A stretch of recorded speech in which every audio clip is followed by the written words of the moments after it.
আলহামদুলিল্লাহ আমরা জানি আজকে একটা গুরুত্বপূর্ণ দিনও ফিলিস্তিন সংহতি দিবস।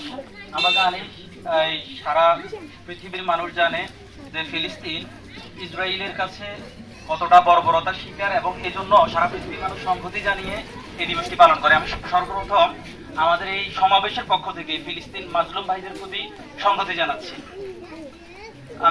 আমরা এখানে মুরব্বীরা আছেন, অনেক বিজ্ঞ লোকজন আছেন যারা ধর্ম সম্পর্কে ভালো জানেন, ইনশাআল্লাহ তারা বলবেন। আমার একটা অনুরোধ থাকবে, সেটা হচ্ছে এই আমরা যারা এখানে সমবেত হয়েছি, আমরা জানি উগ্রতা বা ভায়োলেন্স যেটাকে বলি আমরা, যে কোনো ধরনের ভায়োলেন্স কোনো ধর্মই সমর্থন করে না। বিশেষ করে আমরা যারা সামাজিক যোগাযোগ মাধ্যম খুব বেশি ব্যবহার করি, তারাও দেখেছি যে হিন্দুদের অনেকেই এই ইসকন বা অন্যান্য যত জঙ্গি সংগঠন আছে, মূলধারার হিন্দুরা অর্থাৎ আমরা যাদেরকে সনাতনী বলি, তারা কিন্তু আসলে সমর্থন করে না।